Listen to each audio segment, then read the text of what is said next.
এই যে বাংলাদেশে এক ছাত্রনেতা বিয়ে করলো না সবেমাত্র, কে? সার্জিস আলম বিয়ে করেছে বরিশাল বরগুনায়। আচ্ছা, যারে বিয়ে করেছে বোরকা পরা, হাফেজা, কোরআনের হাফেজা, তো কে কারে বিয়ে করবে এটা তো তার নিজস্ব ব্যাপার, নাকি অন্য কারো ঠিক করে দেওয়ার কোনো নৈতিক অধিকার আছে? তো এতটুকু বোঝা যায় যে না, তারা এখন বাংলাদেশে একটা খুব কঠিন পরিস্থিতি থাকার পরও তাদের দিলের মধ্যে ইসলামের প্রতি মহব্বত আছে, অবশ্যই আছে। না হলে কত মানুষ কত সার্কেল নিয়ে ওঠা বসা করে এবং এলিট শ্রেণীর মানুষদের সাথে ওঠা বসা, এরপরও হাফেজে কোরআনকে বিয়ে করেছে এবং তার বউরে প্রদর্শন করে বেড়ায় নেই। এখন তো বাসর করার আগেই বউ সবাই দেখে ফেলায় এবং ওই কমিউনিটি সেন্টারে আলাদা একটা সোফাই থাকে, এখানে মহিলারা গিয়ে বসবে, পাত্রীরা বসবে, আর বরের বন্ধু বান্ধব আরো যারা আছে সবাই এসে ছবি তুলবে, ভিডিও করবে, আড্ডা দিবে, মন্তব্য করবে কেমন মানিয়েছে, কতটুকু মানানো উচিত ছিল, কতটুকু মানিয়েছে, ইত্যাদি ইত্যাদি ইত্যাদি। তো এখন দেখা গেল বোরকা পরা নারী বিয়ে করেছে, তো এটা নিয়ে খুশি হওয়াই তো দরকার ছিল। খুশি না হলো বেজার হওয়ার তো কোনো কারণ ছিল না। কিন্তু বিয়ে হলো বাংলাদেশে, কলিজা জ্বলতে শুরু করলো ময়মনসিংহের কন্যা তসলিমা নাসরিনের ইন্ডিয়ায় বসে, মানে দেশের ওপারে। এই বেটির কলিজা জ্বলা কি আছে? একটা মহিলা যদি সে সাধারণ পোশাক পরতো তাহলে কিন্তু ঠিকই বাহবা দিত, বলতো দেখ দেখ নারী তার স্বাধীনতা ভোগ করছে। এখন বোরকা পরেছে, হিজাব পরেছে, তাহলে এটার পক্ষেও তার বলা উচিত ছিল না? মানে যুক্তির দাবি তো এটাই বলে, তাই না? কিন্তু এটার পক্ষে না বলে বিপক্ষে বলছে যে এই যে এক জঙ্গি আর এক জঙ্গিরে বিয়ে করছে, এক অন্ধ ধর্মান্ধ আরেক ধর্মান্ধরে বিয়ে করছে, এখান থেকে বুঝে আসছে এগুলো জঙ্গি। বাংলাদেশ এখন মৌলবাদী রাষ্ট্র হয়ে যাচ্ছে, জঙ্গিবাদী রাষ্ট্র হয়ে যাচ্ছে। তাহলে এখান থেকে কি বুঝে আসে না আসলে ওরা না নারীদের কল্যাণ চায়, না সমাজের কল্যাণ চায়, না জাতির কল্যাণ চায়, না সমাজে আলো আনতে চায়? বাস্তবে ওরা কাফের মুশরিকদের এক একটা এজেন্ডা বাস্তবায়ন করতে চায়। তো মূল বিষয় এটা, হার জামানার চিত্র এটা। ইসলামে যখন পর্দার বিধান নাজিল হলো, সবচাইতে বেশি কষ্ট পেয়েছিল ইহুদিরা, সবচাইতে বেশি। আল্লাহ রাসূল সাল্লাল্লাহু আলাইহি ওয়াসাল্লামের এক নারী সাহাবী ইহুদিদের বাজারে গেলেন, স্বর্ণের দোকানে গেলেন জরুরতে। তিনি যখন কেনাকাটার জন্য গেলেন, স্বর্ণের দোকানদার তাকে প্রস্তাব দিল তার চেহারাটা দেখাতে, বিশাল ছাড় দিল। চেহারা দেখানোর সঙ্গে ছাড়ের সম্পর্ক, আজীব ব্যবসা, চামড়া ব্যবসা। তো এখন তাকে প্রস্তাব দিচ্ছে যে না, তুমি তোমার চেহারা দেখাও, এই দেওয়া হবে, সেই দেওয়া হবে, এই সুবিধা সেই সুবিধা।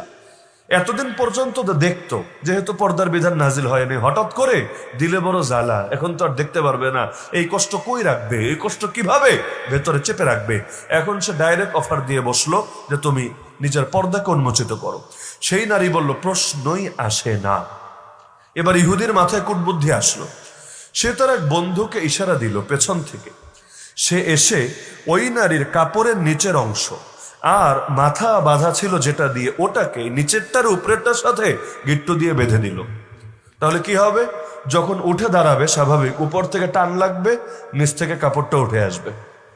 তো নারী তো বসা, তিনি তো খেয়াল করতে পারেন না যে পেছনে কি হচ্ছে, যেহেতু ঢিলেঢালা পোশাক।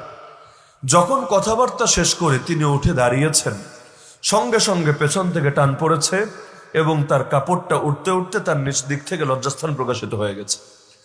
সেই নারী আল্লাহ রসুলের সাহাবী চিৎকার করে উঠলেন। সঙ্গে সঙ্গে এক তরুণ মুসলমান সাহাবী ছিল সেই বাজারে উপস্থিত। যখন শুনলেন একজন মুসলিম নারীকে লাঞ্ছিত করা হচ্ছে, তার সম্ভ্রমহানি করা হচ্ছে এবং সে এটার জন্য চিৎকার করতে শুরু করেছে, সঙ্গে সঙ্গে সেই সাহাবী এসে তলোয়ারটা, তরবারিটা কোষ মুক্ত করে আর কোনো দিকে না তাকিয়ে এক কোপ মেরে ওই ইহুদি দোকানদারের মাথায় দিলেন দেহ থেকে আলাদা করে। এই সমাজ হলে কি করতো? সবাই মিলে সাহাবের বিচার চাইতো। এই বাংলাদেশ হলো এটাই করতো, এই সাহাবের বিচার চাইতো। আইন কেন নিজের হাতে তুলে নিল, এটাই কিন্তু বলতো। আইন কেন নিজের হাতে তুলে নিল?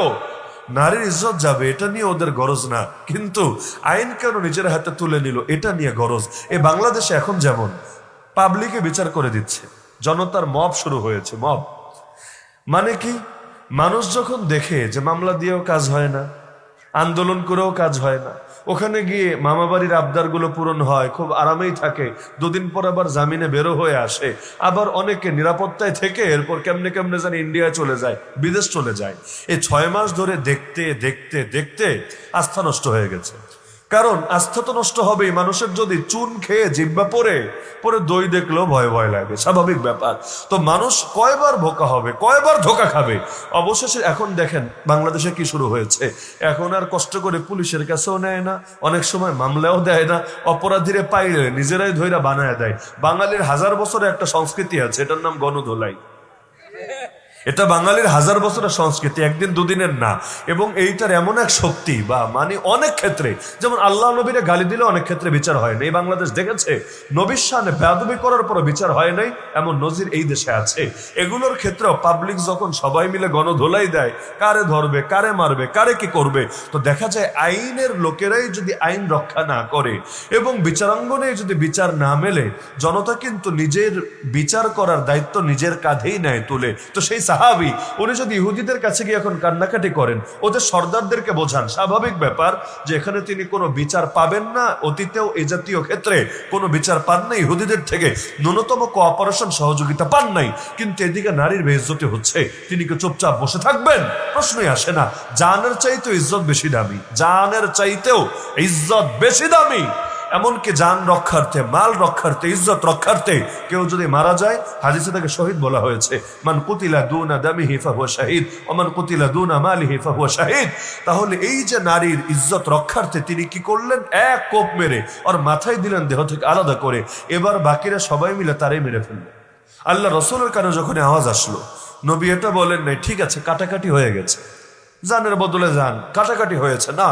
আল্লাহ রসুল বললেন এই সাহাবীকে হত্যা করা যেহেতু জায়েজ ছিল না ওদের জন্য, তাও মেরেছে, তাহলে এবার বিচার করতে হবে প্রাণের বদলে প্রাণ।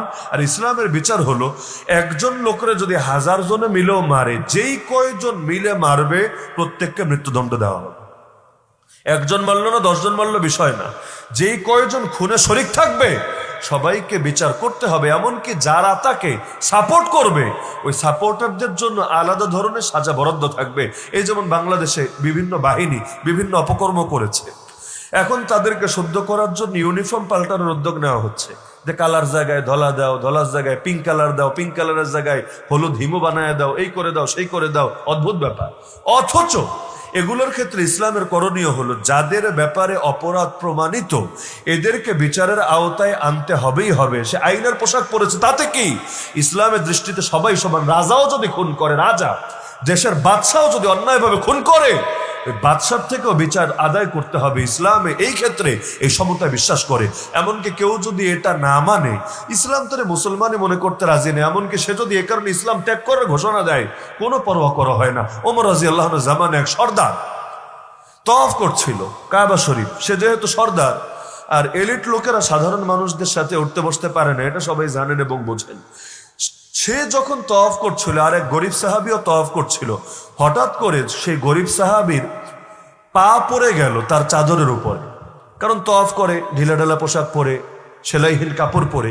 যখন পা পড়ে গেল তখন টান লেগে জামা কিছুটা খুলে আসলো, এতে সে উত্তেজিত হয়ে এক চর মেরে দিল, খুব জোরে এক চর মারলো, এমন জোরে চর মারলো বেচারা দাঁতই শেষ। বিচার চলে আসলো আমিরুল মুমিনিন ওমর রাদিয়াল্লাহু আনহুর কাছে। তিনি বললেন সমাধান তো একটাই, সে যা করেছে তার সঙ্গেও তা করা হবে, কিসাস। সে তোমার যতটুকু ক্ষতি করেছে এবার তারও অতটুকু ক্ষতি করা হবে। সর্দারকে ডাকা হলো। সর্দার বললে এক 2 পয়সার ফকিন্নির পুতের জন্য আমার গায়ে হাত তোলা হবে, আমাকে চর মারা হবে, আঘাত করা হবে, এটা আবার কেমন দিন, কেমন ইসলাম? ওমর রাদিয়াল্লাহু আনহু বলেন হ্যাঁ এটাই সাম্যের ধর্ম, এটাই ইসলাম, এটাই সমতার কথা। সুতরাং তুমি সর্দার হয়েছ আর সে গরিব হয়েছে, তাতে কি? গরিব ধনীর ভেদাভেদ নাই, বরঞ্চ এক্ষেত্রে সমতাই করতে হবে।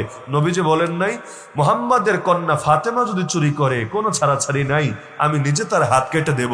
লাউ আন্না ফাতিমাতা বিনতে মুহাম্মাদিন সারাকাত লাকাতাতু ইয়াদাহা। বাংলাদেশে তো বিচার পেতে চাইলে আগে দেখা হয় দলের লোক না অন্য দলের লোক। দলের লোক হলে 7 খুনও মাফ, আর অন্য দলের লোক হলে কোনো অপরাধ না করলেও এমন কিছু করবে বেচারার জিন্দেগি পুরো বরবাদ করে ছাড়বে। তো এই যে তারতম্যগুলো করা হয়, তো ওমর রাদিয়াল্লাহু আনহু যখন তাকে বললেন না সমতাই এক্ষেত্রে প্রযোজ্য হবে, সেই লোক এতটা চিন্তিত হয়ে পড়লো, সে বলল আচ্ছা আমাকে একটু সময় দেন, কিছুক্ষণ সময় দেন, আমি বিষয়টা নিয়ে একটু ভাবি।